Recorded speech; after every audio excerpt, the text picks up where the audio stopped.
ഖുർആൻ ആസ്വാദനം 2-ാം അധ്യായം സൂറത്തുൽ ബഖറ 9-10 ആയത്തുകൾ. يخادعون الله والذين آمنوا وما يخدعون إلا أنفسهم وما يشعرون. അല്ലാഹുവേയും വിശ്വാസികളെയും കബളിപ്പിച്ചു കൊണ്ടിരിക്കുകയാണവർ. എന്നാൽ സ്വന്തത്തെയല്ലാതെ അവർ വഞ്ചിക്കുന്നില്ല, അവർക്കത് മനസ്സിലാകുന്നുമില്ല. في قلوبهم مرض فزادهم الله مرضا ولهم عذاب أليم بما كانوا يكذبون. അവരുടെ ഹൃദയങ്ങൾക്കുള്ളിൽ ഒരു രോഗമുണ്ട്, അതിനാൽ അല്ലാഹു അവർക്ക് ദീനം വർദ്ധിപ്പിക്കുന്നു. നോവേറിയ ശിക്ഷയും അവർക്കുണ്ട്, അവർ കള്ളം പറയുന്നതിനാൽ. يخادعون الله والذين آمنوا وما يخدعون إلا أنفسهم وما يشعرون. ഇവിടെ ഇല്ല എന്നുള്ള ഒരു മദ്ദുണ്ട്, ജായിസായിട്ടുള്ള മദ്ദാണ്. അൻഫുസഹും എന്നൊരു ഇഖ്ഫാഇൻ്റെ നിയമവും നമുക്ക് കാണാൻ കഴിയും. ഈ രണ്ട് കാര്യങ്ങളാണ്. അവസാനം യശ്ഉറൂൻ എന്നുള്ളത് നേരത്തെ കഴിഞ്ഞ ആയത്തിൽ സൂചിപ്പിച്ചതുപോലെ 2, 4, 6 ഹർക്കത്തിൻ്റെ അളവിൽ നമുക്ക് നീട്ടാവുന്നതാണ്. അതിൻ്റെ പേര് മദ്ദു ആരിദ് എന്നാണ്. يخادعون الله والذين آمنوا وما يخدعون إلا أنفسهم وما يشعرون. في قلوبهم مرض فزادهم الله مرضا.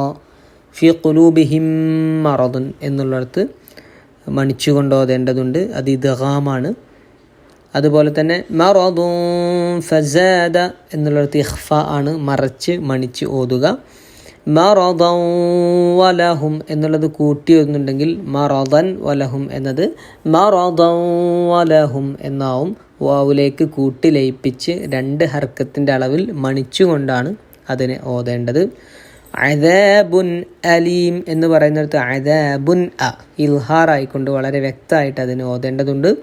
അലീമും ബിമ എന്ന് പറയുന്നിടത്ത് ഇഖ്ലാബാണ്, അങ്ങനെ മാറ്റിമറിച്ചുകൊണ്ട് ഓതണം. ബിമ കാനൂ യക്ദിബൂൻ. യക്ദിബൂൻ എന്ന അവസാനം 2, 4, 6 ഹർക്കത്തിൻ്റെ അളവിൽ നമ്മൾ നേരത്തെ കഴിഞ്ഞ ആയത്തുകളിലൊക്കെ പറഞ്ഞതുപോലെ നീട്ടാവുന്നതാണ്. في قلوبهم مرض فزادهم الله مرضا ولهم عذاب أليم بما كانوا يكذبون. അല്ലാഹുവേയും വിശ്വാസികളെയും കബളിപ്പിച്ചു കൊണ്ടിരിക്കുകയാണവർ. എന്നാൽ സ്വന്തത്തെയല്ലാതെ അവർ വഞ്ചിക്കുന്നില്ല, അവർക്കത് മനസ്സിലാകുന്നുമില്ല. അവരുടെ ഹൃദയങ്ങൾക്കുള്ളിൽ ഒരു രോഗമുണ്ട്, അതിനാൽ അല്ലാഹു അവർക്ക് ദീനം വർദ്ധിപ്പിക്കുന്നു. നോവേറിയ ശിക്ഷയും അവർക്കുണ്ട്, അവർ കള്ളം പറയുന്നതിനാൽ. തങ്ങളുടെ ഇരട്ടമുഖം ആർക്കും മനസ്സിലാകുകയില്ലെന്ന് കരുതി നാടകം കളിക്കുന്ന കപടന്മാർ യഥാർത്ഥത്തിൽ അല്ലാഹുവിനെയോ സത്യവിശ്വാസികളെയോ അല്ല വഞ്ചിക്കുന്നത്, സ്വന്തത്തെ തന്നെയാണെന്ന വസ്തുത വ്യക്തമാക്കുകയാണിവിടെ. പ്രവാചകൻ സല്ലല്ലാഹു അലൈഹി വസല്ലമയെ വഞ്ചിക്കാനാണ് അവർ ഒന്നാമതായി ആഗ്രഹിക്കുന്നത്. അതുമൂലം വിശ്വാസികളെയും കബളിപ്പിക്കാമെന്ന് അവർ കരുതുന്നു. പിന്നെ എന്തേ ഈ വചനത്തിൽ ദൈവദൂതനെ ഒഴിവാക്കിയത്? അല്ലാഹുവിൽ അല്പമെങ്കിലും വിശ്വാസമുണ്ടെങ്കിൽ ആരും അവർക്ക് അല്ലാഹുവെ വഞ്ചിക്കാൻ കഴിയുമെന്ന് കരുതുകയില്ല. എന്നിട്ടും എന്തേ അല്ലാഹുവിനെയാണ് അവർ കബളിപ്പിക്കുന്നത് എന്ന് ഈ വചനത്തിൽ പറഞ്ഞത്? പ്രവാചകൻ സല്ലല്ലാഹു അലൈഹി വസല്ലമയെ വഞ്ചിക്കുക എന്നാൽ യഥാർത്ഥത്തിൽ അല്ലാഹുവെ കബളിപ്പിക്കുകയാണെന്ന് ഇവിടെ അല്ലാഹു പറയാതെ പറയുകയാണ്. പ്രവാചകൻ സല്ലല്ലാഹു അലൈഹി വസല്ലമയുടെ മുന്നിലെത്തി തങ്ങൾ വിശ്വാസികളാണെന്ന് ആണയിടുന്ന കപടന്മാരെക്കുറിച്ചും അവരുടെ വഞ്ചനാരൂപങ്ങളെക്കുറിച്ചും സൂറത്തുൽ മുനാഫിഖൂനിൻ്റെ 63-ാം അധ്യായത്തിൽ അതിൻ്റെ തുടക്കത്തിൽ വിശദീകരിക്കുന്നുണ്ട്. പ്രവാചകന്റെ മുന്നിലാണ് അദ്ദേഹത്തെ കബളിപ്പിക്കാമെന്ന് കരുതി അവർ നാടകം കളിക്കുന്നതെന്ന് ആ വചനങ്ങളിൽ നിന്ന് മനസ്സിലാവും. നബിയെ പരാമർശിക്കാതെ അള്ളാഹുവെ വഞ്ചിക്കാമെന്നാണ് അവർ കരുതുന്നതെന്ന് പറയുമ്പോൾ നബിയെ കബളിപ്പിക്കാമെന്ന് കരുതുന്നവർ യഥാർത്ഥത്തിൽ ചെയ്യാൻ ശ്രമിക്കുന്നത് അള്ളാഹുവെ കബളിപ്പിക്കാനാണ് എന്നാണ് ഈ വചനം വ്യക്തമാക്കുന്നത്.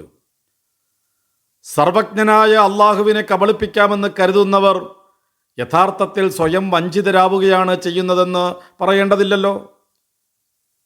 പ്രവാചകൻ സല്ലല്ലാഹു അലൈഹി വസല്ലമയെയും വിശ്വാസികളെയും തങ്ങൾ വഞ്ചിക്കുകയാണെന്ന് തെറ്റിദ്ധരിച്ചുകൊണ്ട് സ്വയം വഞ്ചിതരാകുന്നവർക്ക് തങ്ങളുടെ പതനം മനസ്സിലാകുന്നില്ല. അത് മനസ്സിലാക്കുവാൻ അവരുടെ കാപഢ്യം അവരെ അനുവദിക്കുന്നില്ല എന്ന് പറയുന്നതാവും ശരി. ശാരീരിക പ്രശ്നങ്ങൾ ഉണ്ടാകുന്നത്, പരമ്പരാഗതമായി ഉണ്ടാവുന്നത്, പോഷകങ്ങളുടെ അപര്യാപ്തത മൂലമുണ്ടാകുന്നത്, അണുബാധ മൂലമുണ്ടാകുന്നത് എന്നിങ്ങനെ ശാരീരിക രോഗങ്ങൾ 4 തരമാണ്. പലതരം ആത്മീയ രോഗങ്ങളുമുണ്ട്. അടിസ്ഥാനപരമായി ആത്മീയ രോഗങ്ങളെ 2ആയി തിരിക്കാം. ഒന്ന്, പിശാചിൻ്റെ ദുർബോധനം വഴി ഉണ്ടാവുന്നത്. 2, പിശാചിനെ ഹൃദയത്തിൽ പ്രതിഷ്ഠിക്കുന്നത് മൂലമുണ്ടാവുന്നത്. ദുർബോധനങ്ങൾ വഴി മനുഷ്യ മനസ്സിലേക്ക് കടക്കാനാണ് പിശാച് ശ്രമിച്ചുകൊണ്ടിരിക്കുക. ഹൃദയത്തിന് പുറത്തെ കൂടിലാണ് അവൻ്റെ ദുർബോധനങ്ങൾ മുഴുവനും നടക്കുന്നത്. ഖൽബിന് പുറത്തെ സ്വദറാണ് പൈശാചിക ദുർബോധനങ്ങളുടെ കേന്ദ്രം. ആ ദുർബോധനങ്ങളിൽ പെട്ടുപോകുന്നത് വഴി ഉണ്ടാവുന്ന പാപങ്ങളിൽ നിന്നാണ് 1-ാമത്തെ തരം ആത്മീയ രോഗങ്ങൾ ഉണ്ടാവുന്നത്.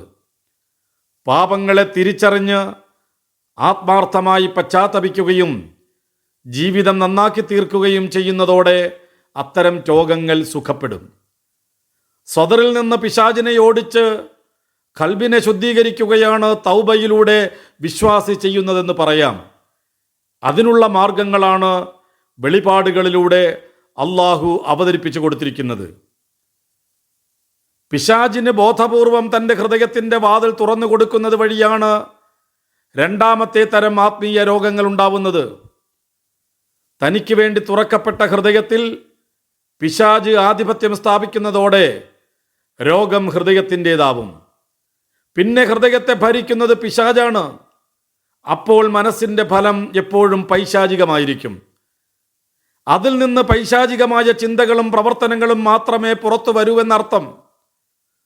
കഠിനമായ കുഫറും നിഫാക്കുമെല്ലാം പിശാച് ഹൃദയത്തിൻ്റെ ആധിപത്യം നേടിയെടുക്കുമ്പോഴുണ്ടാവുന്നതാണ്.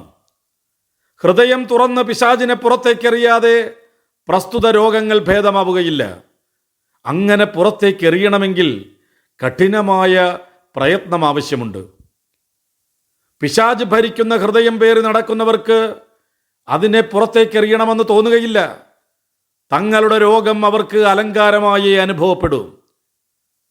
കോശത്തിനകത്തെത്തുന്ന ഒരേയൊരു വൈറസ് കോശത്തിൻ്റെ നിയന്ത്രണം ഏറ്റെടുത്ത് പെറ്റുപെരുകുന്നത് പോലെ ഹൃദയത്തിൻ്റെ വാതിൽ തുറന്നു കിട്ടിയാൽ അവിടെ എത്തുന്ന പിശാച് തൻ്റെ കൂട്ടുകാരെയെല്ലാം വിളിച്ചു കൊണ്ടുവന്ന് അവിടെ പ്രതിഷ്ഠിക്കാൻ തുടങ്ങും.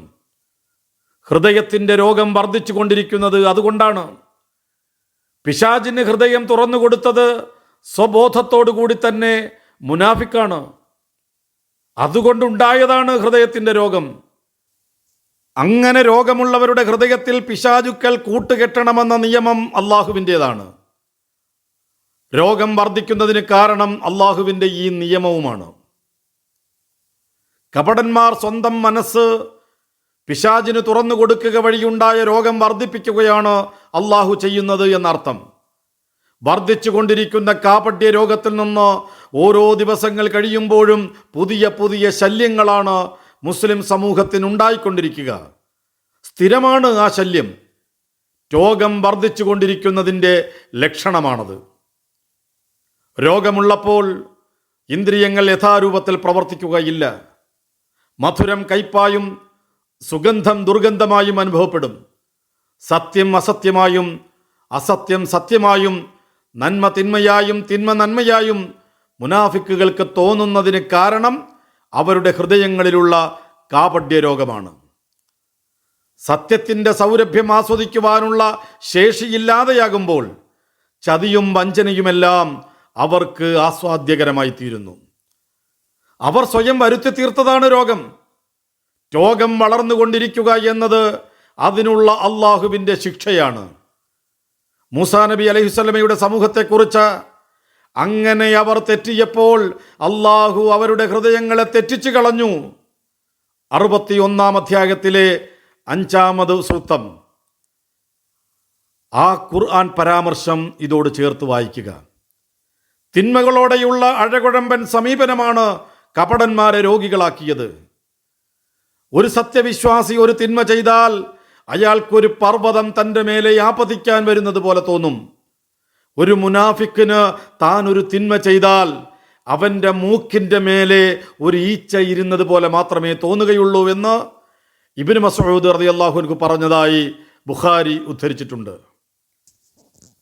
ഹൃദയത്തിൽ രോഗമുള്ളവരെന്ന് സത്യനിഷേധികളായ മുനാഫിക്കുകളെ പരിചയപ്പെടുത്തുന്ന ഈ വചനം അത്തരം രോഗങ്ങൾ ഹൃദയത്തെ ബാധിക്കാതിരിക്കുവാൻ ജാഗരൂകരായിരിക്കുവാനായി വിശ്വാസികളെ പ്രേരിപ്പിക്കുന്നുണ്ട്. ബാഹ്യരോഗങ്ങളെക്കാൾ പ്രവാചകാനുചരന്മാരും മറ്റു മുൻഗാമികളുമെല്ലാം ശ്രദ്ധിച്ചിരുന്നത് തങ്ങളുടെ ഹൃദയങ്ങൾ രോഗബാധിതമാകാതിരിക്കുവാൻ വേണ്ടിയായിരുന്നു. തങ്ങളിൽ കാപഢ്യം കടന്നു വരുമോ എന്ന് മഹാന്മാരായ പല പ്രവാചകാനുചരന്മാരും ഭയപ്പെട്ടിരുന്നതായി പഠിപ്പിക്കുന്ന നിവേദനങ്ങളുണ്ട്. തങ്ങളിൽ കാപഢ്യം കടന്നു വരുമോ എന്ന് ഭയപ്പെട്ടിരുന്ന 70ഓളം പ്രവാചകാനുചരന്മാരെ താൻ കണ്ടിട്ടുണ്ടെന്ന് താബിഈയായ അഥവാ പ്രവാചകന് ശേഷമുള്ള 2ാം തലമുറയിൽപ്പെട്ട ഇബ്നു അബീ മുലൈക പറഞ്ഞതായി ബുഖാരി നിവേദനം ചെയ്യുന്നുണ്ട്. അവർ ആരും തന്നെ തങ്ങളുടെ ഈമാൻ ജിബ്രീലിൻ്റെ ഈമാൻ പോലെയാണെന്നോ മീകായിലിൻ്റെ ഈമാൻ പോലെയാണെന്നോ കരുതിയിരുന്നില്ല എന്നുകൂടി അദ്ദേഹം കൂട്ടിച്ചേർക്കുന്നു. പ്രമാണങ്ങളെ പരിഗണിക്കാതെ സ്വന്തം താല്പര്യപ്രകാരം ജീവിക്കുന്നത് മൂലമാണോ പ്രധാനമായും മുസ്ലിങ്ങളിൽപ്പെട്ടവരുടെ മനസ്സ് രോഗാതുരമാകാൻ കാരണമാകുന്നതെന്ന് മുൻഗാമികളായ പല മഹത്തുക്കളും പറഞ്ഞതായി കാണാം. മുമ്പ് തിന്മയായി കണ്ടിരുന്നത് നന്മയായും നന്മയായി മനസ്സിലാക്കിയിരുന്നത് തിന്മയായും ആരെങ്കിലും കാണാൻ തുടങ്ങിയാൽ അയാൾ വഴികേടിൽപ്പെട്ടുവെന്ന് മനസ്സിലാക്കാം എന്ന് മറ്റുള്ളവരോട് പറയാതിരുന്ന മുനാഫിക്കുകളെക്കുറിച്ച് പല വിവരങ്ങളും പങ്കുവച്ചിരുന്ന പ്രവാചകന്റെ രഹസ്യ സൂക്ഷിപ്പുകാരനായ ഹുദൈഫ റളിയല്ലാഹു അൻഹു പറഞ്ഞതായി ഇമാമുമാരായ ഹാക്കിം തൻ്റെ മുസ്തദ്റക്കിലും ബൈഹഖി തൻ്റെ സുനനുൽ കുബ്രയിലും ഇബ്നു അബീ ശൈബ തൻ്റെ മുസന്നഫിലുമെല്ലാം നിവേദനം ചെയ്തിട്ടുണ്ട്. തന്നിഷ്ടത്തിനനുസരിച്ച് മതപരമായ നിയമങ്ങൾ മാറ്റിപ്പറയുന്നതാണ് പ്രമാണങ്ങളുടെ വെളിച്ചത്തിൽ അഭിപ്രായങ്ങളിൽ ഉണ്ടാവുന്ന മാറ്റമല്ല ഇവിടെ വിവക്ഷ. സത്യവിശ്വാസികൾ അവരുടെ ഹൃദയങ്ങൾ രോഗമുക്തമാണെന്ന് ഉറപ്പുവരുത്തുകയും അതിനായി അള്ളാഹുവിനോട് പ്രാർത്ഥിച്ചു കൊണ്ടിരിക്കുകയും വേണമെന്ന പാഠവും ഈ വചനങ്ങൾ ഉൾക്കൊള്ളുന്നുണ്ട്.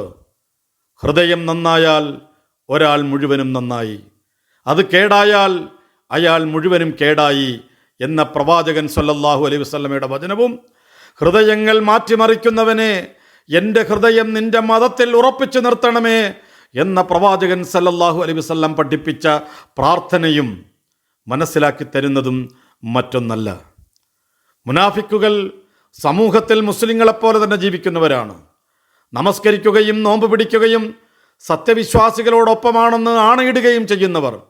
പുറമേയുള്ള അവരുടെ കർമ്മങ്ങളുടെ മാത്രം അടിസ്ഥാനത്തിൽ നോക്കിയാൽ അവർ ശിക്ഷിക്കപ്പെടേണ്ടവരല്ല. എന്നാൽ അവർ കള്ളം പറയുന്നവരായതിനാൽ അവരെ കാത്തിരിക്കുന്നത് നോവേറിയ ശിക്ഷയാണ്. കാഫിറുകൾക്ക് ലഭിക്കുമെന്ന് പറഞ്ഞ കനത്ത ശിക്ഷ പരലോകത്ത് മാത്രം ലഭിക്കുന്നതാണ്. എന്നാൽ മുനാഫിക്കുകൾക്കുള്ള നോവേറിയ ശിക്ഷയ്ക്ക് അവർ മരണം വരെ കാത്തിരിക്കേണ്ടതില്ല. തങ്ങളുടെ ഹൃദയത്തിലുള്ള രോഗം വഴി അവർ ശിക്ഷിക്കപ്പെട്ടുകൊണ്ടിരിക്കുകയാണ്, അവരതറിയുന്നില്ലെങ്കിലും. ആ ശിക്ഷ മരണാനന്തരം പൂർണ്ണാർത്ഥത്തിൽ തുടരുകയും ചെയ്യും. വിശ്വാസി സമൂഹത്തിന് കാഫിറുകൾ ഉണ്ടാക്കുന്ന പ്രയാസങ്ങൾ കഠിനമായതിനാൽ അവർ കഠിനമായി ശിക്ഷിക്കപ്പെടും. മുനാഫിക്കുകൾ ഉണ്ടാക്കുന്നത് വേദനയായതിനാൽ അവർക്കുള്ള ശിക്ഷ നോവേറിയതായിരിക്കും. 2 തരം ശിക്ഷകളിൽ നിന്നും അള്ളാഹു നമ്മെ കാത്തുരക്ഷിക്കട്ടെ. ആമീൻ.